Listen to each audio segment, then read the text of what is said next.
el autoestopista galáctico, la guía del autoestopista galáctico, tiene un personaje ficticio que es el supercomputador Deep Thought, que es asignado con una misión y cuya misión es encontrar la respuesta a the ultimate question of life, the universe and everything. Es decir, la pregunta última de la vida, el universo y todo lo demás. Casi nada. Pues bien, esto llevó un proceso de millones de años, pero finalmente Deep Thought encontró la respuesta. ¿Sabéis cuál es la respuesta que el supercomputador encontró a the ultimate question, la última pregunta de la vida? Esto no es una pregunta retórica. A ver, ¿quién sabe? ¿Quién se atreve? Menos el presidente de Telefónica. ¿Quién se atreve? Aquella chica allí, al final. ¿Cuál es? 42. Efectivamente. ¿Ya lo tenéis? Ahí está el sentido de la vida, la respuesta a the ultimate question, 42. Y es que este número guarda una estrecha relación con una nueva, disruptiva e innovadora manera de aprender. Una revolución, que estoy segura nuestro próximo ponente va a mencionar en algún momento. Pues bien, en definitiva, no se trata de eso, el sentido de la vida, no se trata de aprender, de avanzar, de no dejar a nadie atrás, como decía Unamuno al principio. Quizás el sentido de la vida es la educación, porque no es lo que queremos todos como sociedad, esa sed insaciable por aprender. Estas preguntas sí que las dejo en el aire. Quizás las retome nuestro siguiente ponente, que puede con todo. Todos le conocéis. Él es el presidente de Telefónica. Pido un aplauso para José María Álvarez Pallete.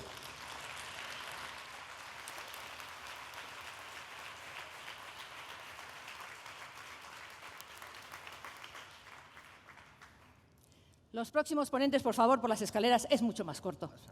Bienvenido. Era el mejor de los tiempos, era el peor de los tiempos.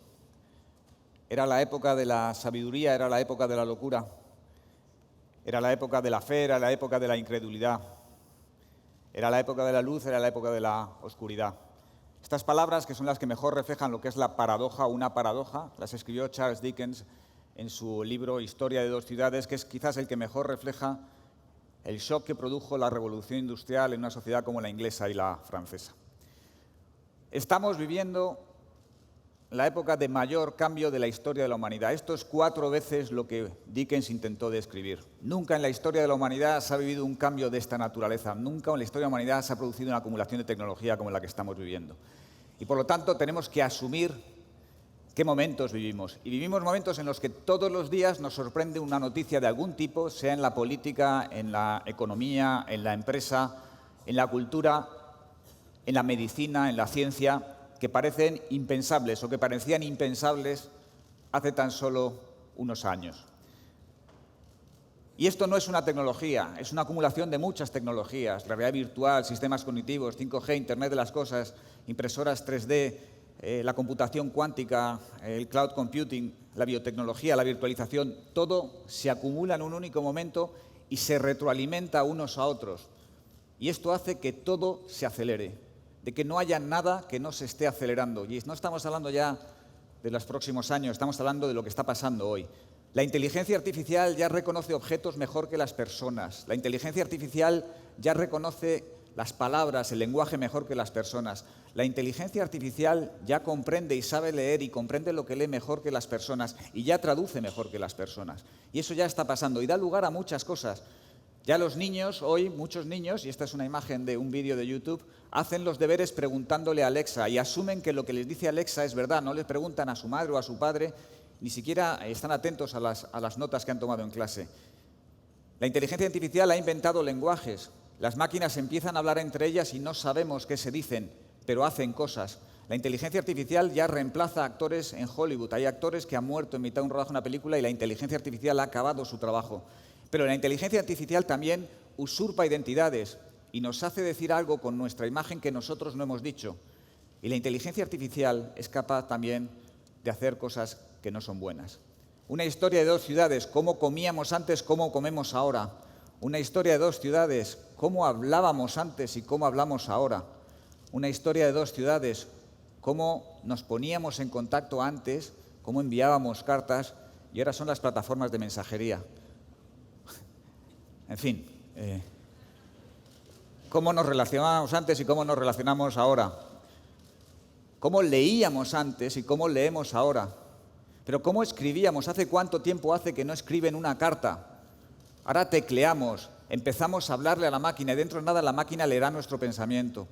¿Cómo escuchamos música? ¿Qué soporte? ¿Cómo viajamos? ¿Cómo reservamos nuestros viajes? ¿Cómo vemos películas de vídeo? ¿Cómo las buscamos? ¿Cómo compramos? ¿Cómo comemos? Yo no sabía, pero resulta que las vacas son uno de los mayores emisores de CO2 a la atmósfera. Ya hay startups que están creando carne en laboratorios y son ya startups de valor billonario, son ya unicornios. La salud, la esperanza de vida se ha multiplicado en tan solo 100 y pico años. Antes íbamos al doctor, ahora ya hay cabinas en pueblos en China que te toman la temperatura, te toman la tensión y te ponen en contacto en videoconferencia con el doctor. ¿Cómo pagamos? Los medios de pago están siendo revolucionados. Lo que tienen a la izquierda es la NASA cuando mandó un hombre a la Luna en 1969. El teléfono que llevamos en el bolsillo tiene 100.000 veces más capacidad que la NASA en aquel momento. La computación, y ya viene la computación cuántica. Nuestra industria, en 1999, bajar un episodio de cualquier serie nos hubiera costado un mes. Hoy lo hacemos en un minuto. ¿Cómo vamos a las bibliotecas o cómo consultamos? Y entrando ya en materia, educación, las clases de hoy, las clases de hace unos años, los profesores de antes, los profesores que necesitamos para este mundo. ¿Cómo estudiamos? Y aquí ya empiezo a hablar de 42, o de otros métodos, o de otras plataformas. ¿Y cuáles son los objetivos de la educación? ¿Para qué queremos educar a las sociedades? ¿Para qué queremos educar a la gente? Todos estos debates tienen que ver con algo que para mí es fundamental, que para nosotros en Telefónica es fundamental. Si sabemos que las emisiones de CO2 están causando un daño a la atmósfera y por lo tanto están aumentando la temperatura del planeta, tenemos que poner al mismo nivel lo que está pasando en el mundo digital. La explosión de datos, de momento lo que sabemos es que está creando mucha desigualdad y eso no podemos aceptarlo. Es tan importante la transición energética como la transición digital. Porque hay muchas cosas que no vemos. Más de la mitad del tráfico de datos que va hoy por las redes de Telefónica, más de la mitad ya no es humano. Y más de la mitad de esa mitad son bots malos, es cibercrimen, pero no lo vemos. Está afectando a la democracia, la confianza de los jóvenes en los sistemas políticos, la confianza de los jóvenes en la representatividad de los elegidos. Está empezando a pasar porque la desigualdad hace que no encuentran respuestas a lo que les está pasando y tiene que ver con la tecnología. Injerencias en la soberanía nacional a través de procesos electorales o noticias falsas. Hay una crisis de confianza. La ciberseguridad cuesta al año 600.000 millones de dólares, el mismo impacto que tiene el cambio climático, pero es menos visible.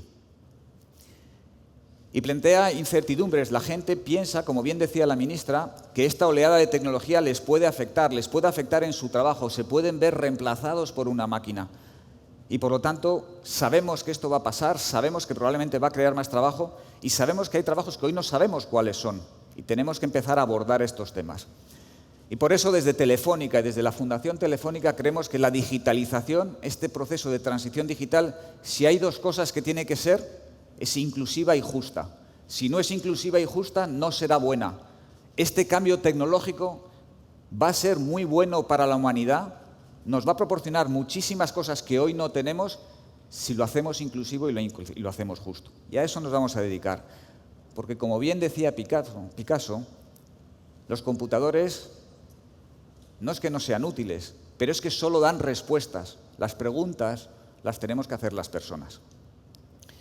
Y por eso tenemos que acostumbrarnos a hacer mejores preguntas. No las preguntas que las máquinas quieren que hagamos, las preguntas que nosotros como personas queremos que hacer.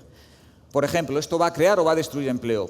Parece que muchos de los estudios nos dicen que va a crear empleo. El problema no es ese neto de empleos, el problema es cómo pasamos de esa destrucción a esa creación, cómo hacemos que esa transición sea socialmente buena. Por ejemplo, sabemos que va a haber nuevos talentos, nuevas capacidades que tenemos que mostrar. ¿Cómo hacemos que la educación en los próximos años cambie el número de horas de conocimientos básicos o temas más físicos manuales a temas de tecnología social y emocional? Es muy importante las humanidades digitales o temas de conocimiento más profundo. ¿Estamos formando bien a los profesores? ¿Estamos motivando a los alumnos? Todos los números nos dicen que no. No lo estamos haciendo bien. Y por lo tanto nos tenemos que enfocar en eso, que los profesores se sientan cómodos con el uso de la tecnología, que los profesores se sientan cómodos para orientar a los alumnos. No solo, como veremos más adelante, en las profesiones STEM, en todas las profesiones.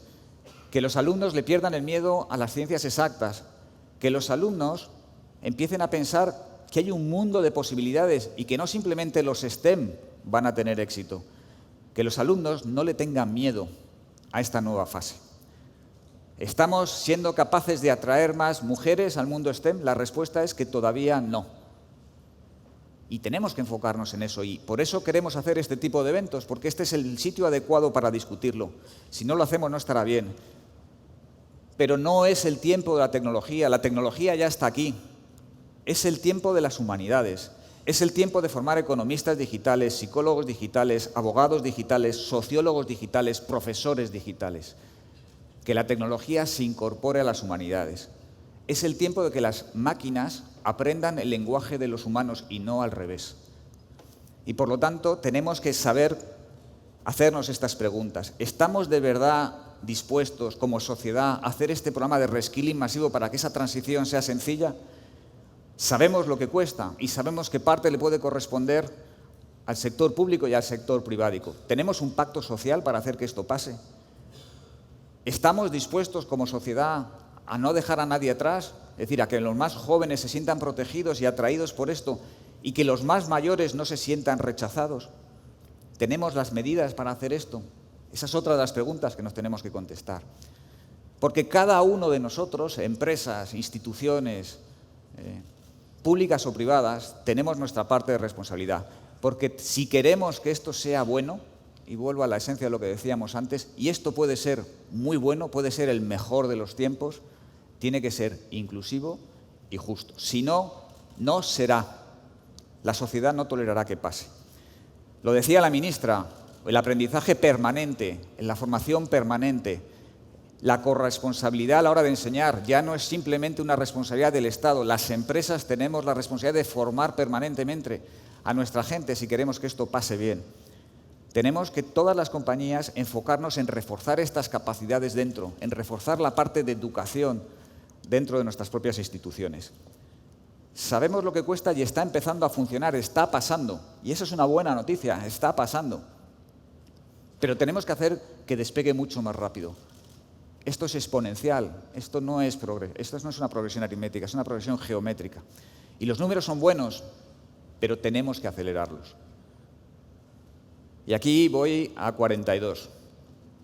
Tenemos que abrir nuestras mentes a nuevas formas de enseñar. Tenemos que abrir nuestras mentes a nuevas formas de capacitar. Tenemos que abrir nuestras mentes, como también bien decía la ministra, a los temas de formación profesional con plataformas nuevas y enseñados de una forma distinta. Tenemos que enseñar la tolerancia al fracaso. Tenemos que enseñar la cooperación. Cosas que las máquinas no nos van a enseñar. Cosas que solo podemos aprender entre nosotros. 42 no tiene profesores, no tiene libros, está abierta 24 horas al día, 7 días a la semana, no da título oficial. Y sin embargo, para una capacidad de 360 plazas en la primera piscina, tuvimos 18.000 aplicaciones. Y eso demuestra que la sociedad está ansiosa de tener este tipo de plataformas, de oportunidades. Nosotros desde Telefónica asumimos nuestra parte. Sin conectividad esto no pasa. Y no solo conectividad a las ciudades o no solo conectividad a los sitios donde es rentable, hay que llevarla a todas partes. Y por eso lanzamos iniciativas como veremos más adelante. La conectividad es lo que va a permitir que cualquier alumno pueda ser un alumno digital, que no haya diferencias, que no fomentemos la brecha digital. Las plataformas digitales van a ser esenciales.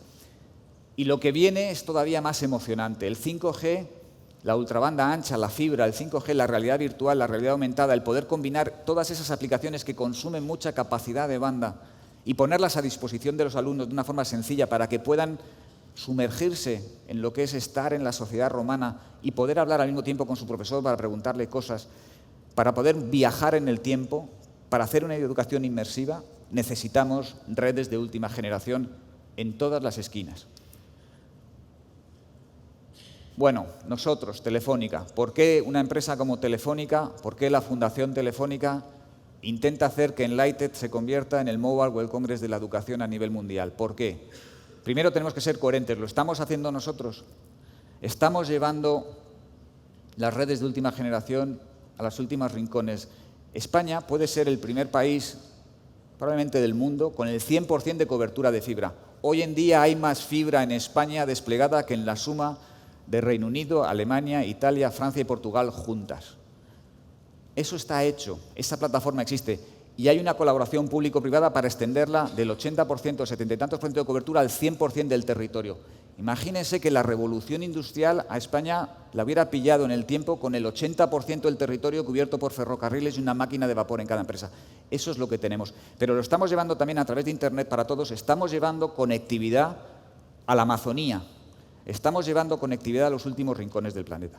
Y la innovación está en nuestro ADN.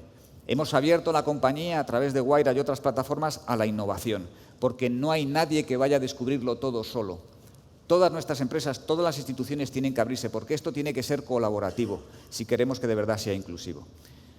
Y la educación está en el corazón de lo que hacemos, está en el corazón de lo que hace la Fundación Telefónica. La Fundación Telefónica representa lo mejor de Telefónica, lo que Telefónica de verdad quiere contribuir, aparte de su labor diaria, a la sociedad. Y nosotros hemos decidido que la educación, lo decidimos ya hace mucho tiempo, desde Educarred, desde Educaterra, que es el alma de lo que hace la Fundación. Y por lo tanto estamos andando nuestro propio camino, estamos comprometidos con lo que nosotros mismos nos hemos dado. Pero no solo eso, habrán oído ustedes que recientemente hemos firmado con los sindicatos el mayor programa de reskilling de la historia de España. 22.000 empleados de Telefónica se van a formar en habilidades digitales. Esto no se ha hecho nunca, no hemos encontrado tampoco un precedente en Europa. A lo mejor lo hay, pero no lo hemos encontrado. Desde luego en España no hay nadie que lo haya hecho. Estamos invirtiendo recursos, dinero, plataformas y esfuerzo en que la gente de Telefónica no le tenga miedo a cosas como el cloud, o el Internet de las cosas, o la ciberseguridad, o que simplemente aprendan a trabajar con nuevas plataformas. Esto lo tenemos que hacer todos si queremos que esta transición sea buena. Y hemos ido más allá. En un mundo nuevo, como les decía antes, no es la tecnología. La tecnología ya está aquí, son los valores. Y hay que redactar un nuevo código de valores. No todo lo que hace la tecnología va a ser bueno y aceptable. No les hablo ya simplemente de si descifrar el genoma humano y aplicarlo a la selección genética de individuos es bueno o malo. Les hablo de simplemente de decidir si yo tengo derecho como persona a saber si le estoy hablando a una persona o a una máquina. Mientras todo eso se discute, porque creemos que hace falta un nuevo pacto social que incluya todo esto, cada empresa va a tener que autolimitarse. Nosotros hemos establecido nuestro manifiesto digital, lo que Telefónica hace y lo que no hace. Y creemos que tenemos que estar alineados, porque la sociedad no va a tolerar que se hagan según qué cosas. Les animo a que lean el manifiesto digital.